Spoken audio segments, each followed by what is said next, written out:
Bismillahirrahmanirrahim.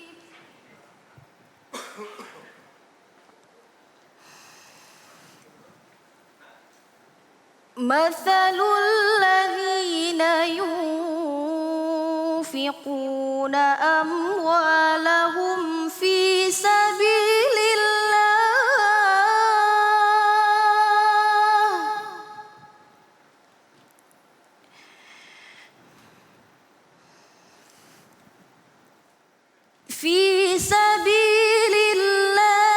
kamathali habbatin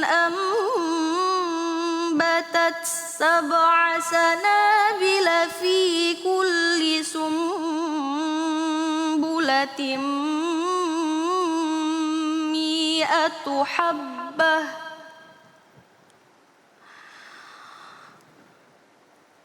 wallahu yudha'ifu liman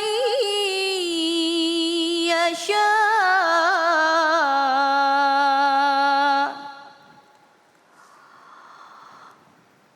Wallahu wasi'un alim.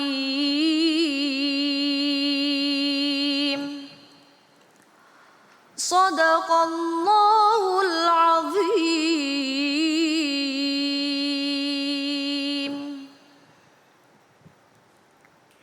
Bismillahirrahmanirrahim. Allahumma salli ala Sayyidina Muhammad wa ala ali Sayyidina Muhammad. Assalamualaikum warahmatullahi wabarakatuh. Masya Allah, alhamdulillahirrabbilalamin. Di hari yang insya Allah penuh dengan nikmat ini kembali lagi saya Ali Zainal menemani pemirsa di dalam Cahaya Hati Indonesia Ramadan. Dan pada kesempatan kali ini kita akan mengangkat tema tentang sedekah kunci rezeki. Wah, Masya Allah ya. Nanti kita akan bertemu dengan guru-guru kita yang dimuliakan oleh Allah Subhanahu Wa Taala. Ada Kiai Haji Fikri Haikal MZ, ada Ustadz Nur Fadilah, ada Ustadz Zaki Mirza, dan ada Ustadz Abdul Kafi. Masya Allah, terima kasih untuk Qoriah kita, ada Neng Nadasika. Sehat Neng? Alhamdulillah. Alhamdulillahirrahmanirrahim. Terima kasih waktunya ya bisa hadir di sini ya. Mudah-mudahan hari ini banyak ilmu yang kita dapatkan. Amin ya rabbal alamin. Baik jamaah yang dimuliakan oleh Allah Subhanahu Wa Taala, nanti kita juga akan mendengarkan kisah para nabi yang insya Allah akan disampaikan oleh guru kita Syekh Fikri Thariq. Dan untuk teman-teman semua yang punya pertanyaan boleh kirimkan pertanyaan Anda lewat Instagram kita @cahayahati_inews. Baik, kita ketemu dengan guru kita yang dimuliakan oleh Allah Subhanahu Wa Taala, Kiai Haji Fikri Haikal MZ. Assalamualaikum Kiai. Waalaikumsalam warahmatullahi. Ya Allah Kiai, ini nikmat nih tema kita pada kesempatan kali ini karena kita membahas tentang sedekah kunci rezeki. Sedekah seperti apa sih yang benar-benar akan menjadi kunci rezeki buat kita? Dan tema kita atau subtema kita nikmatnya bersedekah. Mohon ilmunya Kiai. Assalamualaikum warahmatullahi wabarakatuh. Alhamdulillahi rabbil alamin.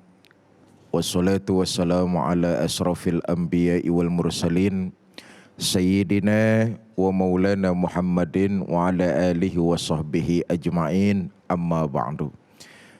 Yang mulia para ulama, para kiai, para habaib, para asatiz dan asatizah, Bapak Ibu, saudara-saudara pemirsa Cahaya Hati yang saya cintai. Alhamdulillah berkat izin dari Allah, hari ini kita dapat bertemu dan berkumpul. Mudah-mudahan pertemuan kita hari ini mendapat curahan dan rahmah serta berkah dari Allah Subhanahu wa Ta'ala. Salawat dan salam kita sampaikan kepada junjungan kita baginda Nabi besar Muhammad sallallahu alaihi wasallam dengan harapan kelak di yaumil akhir kita akan mendapat syafaat dari Nabi Muhammad sallallahu alaihi wasallam. Bapak, Ibu, saudara-saudara, para pemirsa, sedekah bukan cuma soal berbagi, tapi sedekah kalau dilandasi ikhlas karena Allah akan mendatangkan kebahagiaan di hati. Sebab itu ibadah sunnah yang sangat dianjurkan salah satunya sedekah. Sebab ini akan mendatangkan kebahagiaan di hati. Kalau hati sudah bahagia, segala macam insya Allah jadi semangat dan sugesti. tentu landasan dalam beribadah orang yang beriman tidak lain dan tidak bukan mencari keridhaan Allah Subhanahu wa taala.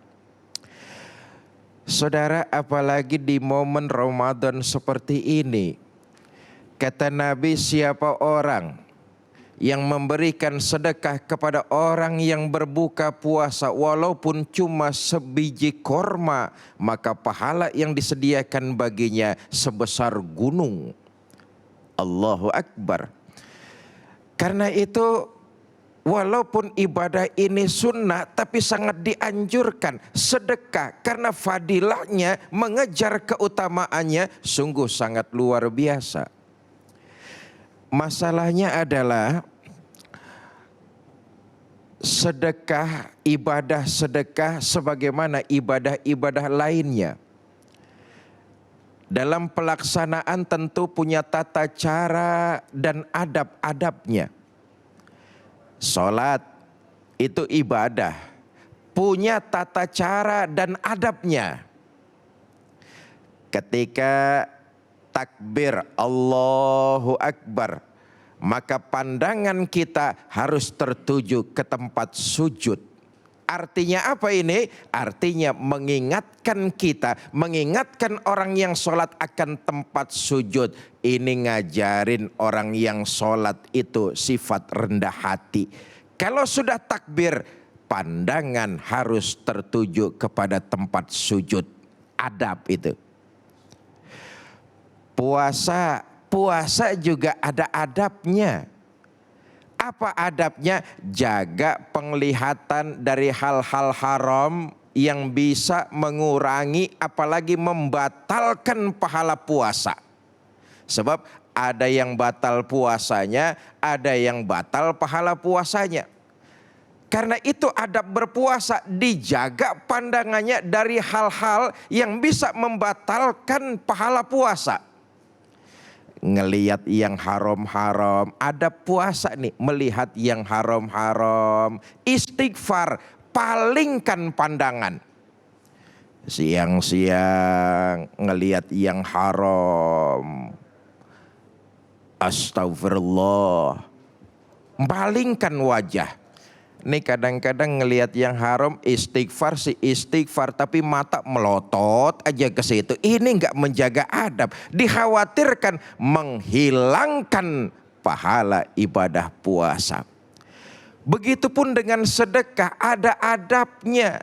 Sebab kalau ini landasannya mencari ridha Allah, mendatangkan kebahagiaan hati, inilah sumber bahagia setiap manusia. Karena itu ada beberapa macam, Imam Ghazali mengatakan ada beberapa macam adab orang bersedekah.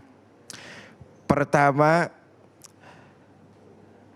menjaga kerahasiaan sedekah.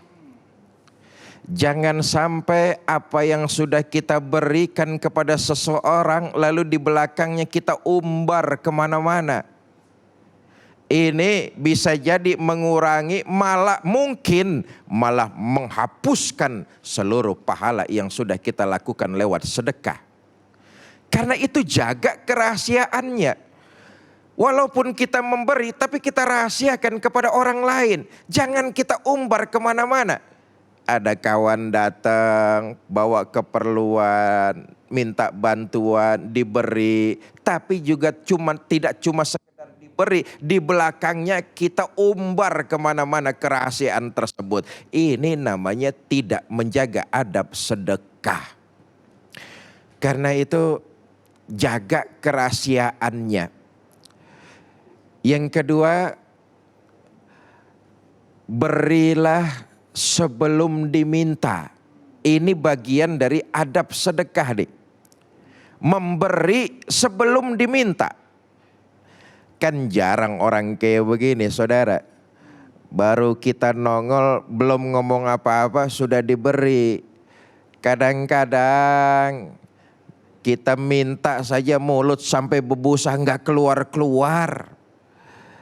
Karena itu adab dari sedekah, Imam Ghazali mengatakan kalau kamu diberikan kemampuan, kasih sebelum diminta. Karena ini bagian dari adab.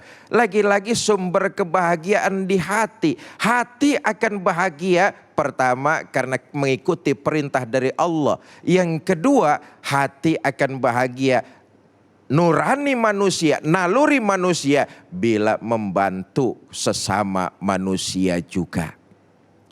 Yang ketiga di antara adab sedekah kata Imam Ghazali, apa yang dikeluarkan tangan kanan dijaga kerahasiaannya, jangan sampai tangan kiri tahu. Ini susah memang, kadang-kadang terjangkit satu penyakit yang disebut dendam. Ketika ada kelapangan rejeki, memberi bantuan kepada orang lain, tapi ketika maksud hati tidak kesampaian, kadang-kadang sumbangannya, bantuannya bukan cuma sekedar diumbar kemana-mana, tapi kadang diambil lagi. Karena itu sepintas memang kelihatannya ini sumbangan-sumbangan pamrih. Dan memang seperti itulah adanya. Sumbangannya tidak dilandasi dengan mencari ridho Allah. Ada sesuatu. Dia mengharap kembalian. Orang semacam ini tidak punya nilai di sisi Allah dengan apa yang disedekahkannya. Karena mengharapkan sesuatu. Saudara, jangan pernah takut miskin untuk sedekah karena memang mengharap ridho Allah. Landasannya mencari ridho Allah, tidak mengharapkan sesuatu dari manusia. Tidak menjaga kerahasiaan dari sedekah. Apabila ia mengalami maksud hatinya tidak kesampaian, sumbangannya itu, bantuannya itu kadang bukan cuma diceritakan kemana-mana, tapi ditarik kembali. Apa yang dilakukannya? Tidak menjaga kerahasiaan, cuma hanya sekedar ingin mencari ketenaran saja. Na'udzubillah, summa na'udzubillah. Kita jumpai misalnya dalam pilkades, pemilihan kepala desa, pemilihan bupati, pemilihan wali kota, bahkan pemilihan anggota dewan yang terhormat. Dalam rangka menjaga konstituennya, mereka membangun jalan. Sang calon membangun jalan, membersihkan MCK dan segala macam yang notabene katanya untuk kepentingan rakyat. Tapi begitu pemilihan berlangsung, namanya tidak masuk jadi pejabat, apa yang katanya selama ini sudah disedekahkan, ada yang dikorek-korek lagi, bahkan ada yang diambil lagi. Nyumbang masjid, karpetnya nggak jadi anggota dewan, digulung. Ini tidak menjaga kerahasiaan dan tidak mengharap ridho Allah. Ada unsur pamrih di dalamnya. Mengharapkan sesuatu dari imbalan yang dia berikan. Padahal orang yang beriman ketika memberi, dia hanya mengharap ridho Allah. Tidak takut dengan jatuh miskin. Begini rumusnya, Bapak Ibu Saudara-saudara. Sedekah yang dianjurkan oleh agama Islam adalah dari barang-barang yang jelas kehalalannya. Allah bersih, Allah cuma terima yang bersih-bersih saja. Karena itu kalau mau sedekah, sedekahlah dengan hal-hal yang bersih. Baik cara memperolehnya maupun barang yang disedekahkannya. Kalau ini yang dilakukan, Allah berjanji tidak akan membuat hambanya jatuh miskin. Bahkan sedekah dari barang yang halal itu benar-benar menolak bala mara bahaya. Bukan cuma sekedar menjaga untuk tidak miskin, tapi menolak bahaya. Asal tadi saya katakan, hal yang digunakan untuk bersedekah didapat dengan tata cara yang halal. Sebuah riwayat diceritakan dahulu di zaman Nabi Sulaiman alaihi salatu wassalam. Ada seorang suami, di samping rumahnya ada pohon besar. Di atas pohon itu bersarang merpati.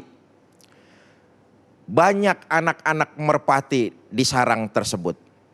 Satu hari istrinya yang punya rumah ini ngomong, "Mas, ambillah anak merpati itu satu, kita goreng aja buat lauk." Naik si suami ini karena disuruh sama istrinya untuk ngambil satu ekor anak merpati. Rupanya induk merpati kehilangan anak, lapor kepada Nabi Sulaiman. Saudara, Nabi Sulaiman itu jangankan bahasa jin, bahasa binatang, bahkan bahasa tumbuhan pun Nabi Sulaiman ngerti. Merpati lapor nuntut keadilan kepada Nabi Sulaiman. "Wahai Nabi Allah Sulaiman, anak kami diambil oleh si fulan. Kami nuntut keadilan. Karena itu tolong sidang si fulan, jangan sampai dia mengambil anak kami lagi." Dipanggil fulan.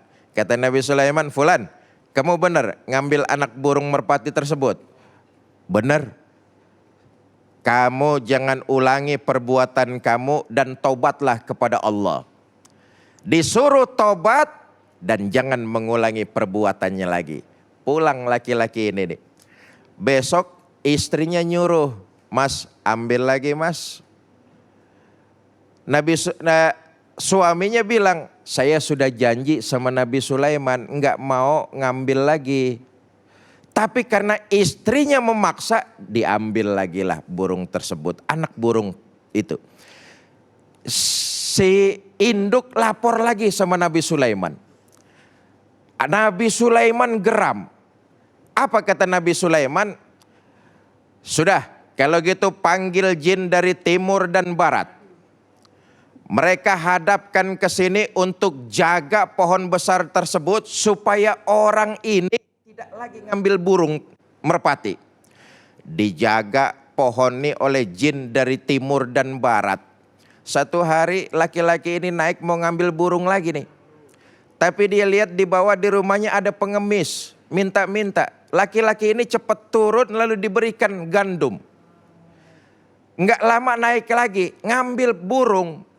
Rupanya jinnya nggak bisa menjaga. Begitu burung hilang, apa kata induk burung tersebut lapor lagi kepada Nabi Sulaiman. Nabi Sulaiman memanggil jinnya. "Jin, kenapa kamu nggak membatalkan, nggak bisa menjaga sarang burung itu?" Apa jawab jin? Nabi Sulaiman, "Ketika saya mau menjaganya, datang pengemis, orang tersebut memberikan sedekah dengan barang yang halal. Orang itu memberikan sedekah dengan barang yang halal. Maka ketika itulah datang malaikat mencekik kami berdua. Kami dilempar ke timur dan barat. Walhasil sedekahnya diterima Allah karena dari barang-barang yang halal." Lagi-lagi Allah senang, Allah bersih. Allah akan menerima hal-hal yang bersih. Sedekah jangan dikotori dengan nilai-nilai yang haram. Wallahu a'lam bishawab. Masya Allah, terima kasih guruku ilmunya ya. Ada adab-adab yang harus kita lakukan pada saat bersedekah. Dan baik, insya Allah nanti kita akan bertemu dengan guru kita Ustadz Nur Fadilah dengan subtema jangan takut miskin karena sedekah. Jangan kemana-mana, tetap bersama kami di Cahaya Hati Indonesia Ramadan.